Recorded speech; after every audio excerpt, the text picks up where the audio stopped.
So what exactly is guitar scale length?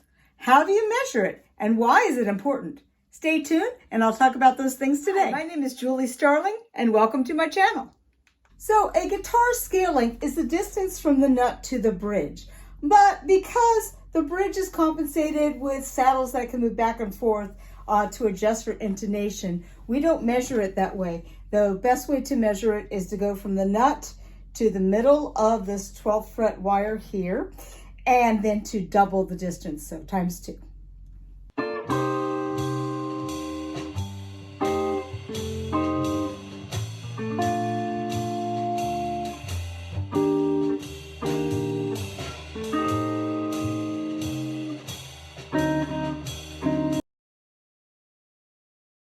So people usually talk about there being two main choices, short scale and long scale. Short scale being Gibson, the 24.75 or 24 3/4, versus Fender long scale, which is 25.5 or 25.5.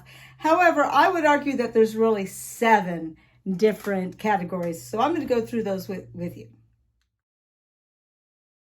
I'm going to go through those from shortest to longest. The first I would say is what I would call the super short scale. That's the kid scale or the travel scale. These two guitars are example of that.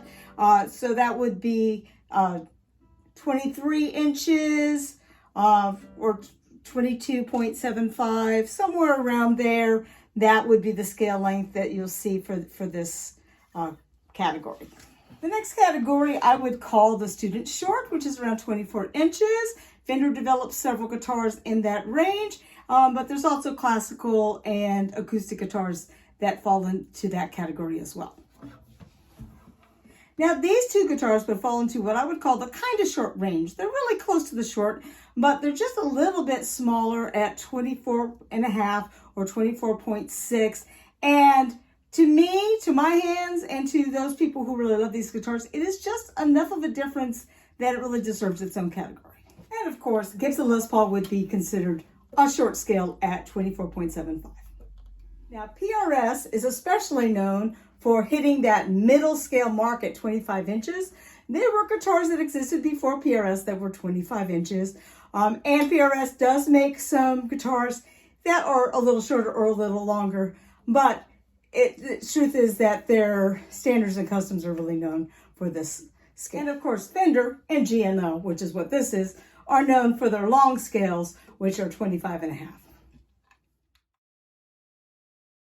Okay, and so now I'm going to put those up on a chart to make it easier for you to see them. So for the first category, that's the super short. So that's where I would put the kids' guitars and the travel guitars and things like mini Strats and that mini Dinky Minion that I showed you. All right, so those are things that are around 22 3/4, 23 inches, or 23.5, somewhere around there. Next category I'm going to call the student short, and that's around 24 inches, and that's the Fender student models. So that would be the Jaguar and the Mustang and the Duo Sonic. All of those are in at 24 inches. Not that students just have to use it. It's just that when they developed that range originally, they developed it for students being a little smaller. But they did also develop the smaller one that was like 22 3/4 as well at the same time. But, just to make it so that we can differentiate it, I'm going to call it the student short. Next category is what I call kind of short. It's just a little bit smaller than what we think of as short scale, and that's at 24.5 or 24.5 or the 24.6. So the Santana from PRS is 24.5, and most of the Gretsches are 24.6. So just a little bit smaller, and it does change the feel. It's just a little bit slinkier than what we think of as short scale. And, people who are fans of these really do sort of think of them as their own thing, including myself. And so, of course, we're up to the short scale, which is, what we really think of as Gibson, the 24.75. And so we think of our Les Pauls, SGs, and of course, don't forget the 355 and those other jazz guitars. They were all fit in that category as well. So now we have the middle scale length. And as I said, PRS is really known for that, for their standards and their customs that really made their name. But of course, one of the most famous guitars is the Santana that I mentioned, which again fits in the kind of short category. But 25 inches is the majority of their guitars, and other manufacturers, other things, you will find that they are 25 inches.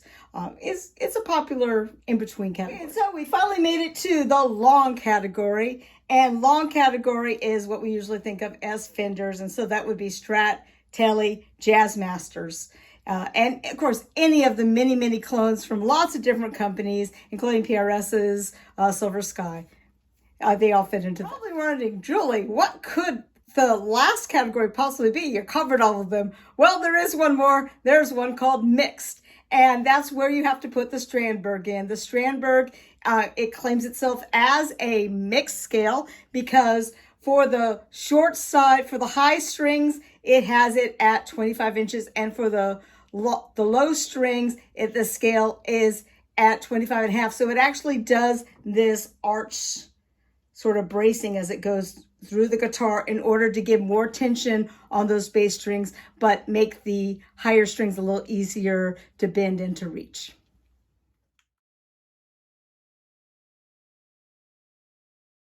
Okay, so there we have all the different categories, at least those are my categories, of scale length. So why does it matter? Why should you care what scale length you get when you buy a guitar?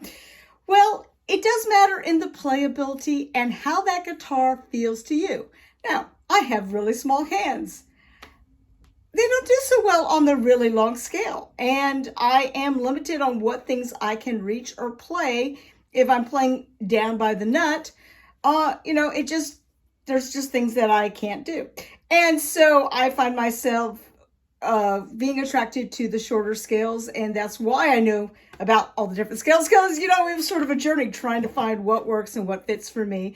And I've tried different things along the way. Now, does that mean I never play the long scale lengths? Of course not. Of course I play the scale lengths. And sometimes what I do is I just cable up. So there's a secret. If you want to change a long scale into a shorter scale guitar, you can just add a capo and it makes it shorter. Oh, but then you're changing the key. Well, guess what? Usually what I do on that is I tune down a whole step. So I'll tune the E string down to D and et cetera, every down a whole step and then capo up. And that's how I make those work when I need to have a certain song be in standard, but be on one of those guitars. But sometimes I just capo up and I just, enjoy having it at a higher thing. So it just depends on what your needs are and what you're trying to do. Okay, so one of the other things that scale length really affects is the tone. And so some people will say that, the longer scale length has more tension, and so it may have more tone, and especially this affects the bass strings. So sometimes people complain about the shorter scale bass strings being a little too wobbly, not having as tight a tone, it's a little muddier, and, but you also get some brightness and some twang depending on which thing that you choose. I have to also say that it's not just the only factor. It's a multiple factors when you're talking about tone on a guitar, so scale length is only one factor. What the woods are, what the pickups are, how does it all fit together as a package can make it whether the guitar has a warmer or a brighter sound or twangier or sweeter. So it's not the only factor, but especially with the bass strings, that's usually what people are talking about if they want tauter bass strings. So in addition to reach, which I already talked about, the other idea is the tension on the strings. So it should make sense to you that the longer you pull out a string, the more tension there's going to be on it. So the shorter scales are going to be easier if you're doing bending than the longer scales. Now again, this also depends on what is the gauge of your strings, how thin or thick they are, and also the size of your hands. And so different people tend to like different combinations of string gauge and scale length when they're playing. And some people who have really large hands really like the extra tension on the longer scale that just fits their hands better and they feel like they have more control of the notes. Whereas people who have smaller hands may really prefer to have the smaller guitar and find the right tension that feels good for them to be able to bend the strings accurately, and that certainly is where I am, because I prefer to have the shorter scale lengths, and it makes my life easier for bending and for stretching. Thank you very much for watching. Please drop any questions that you still might have in the comments and I'll get back to you. And please check out some of my other videos. I'm going to put some links up here, and have a great day. Thank you all very much.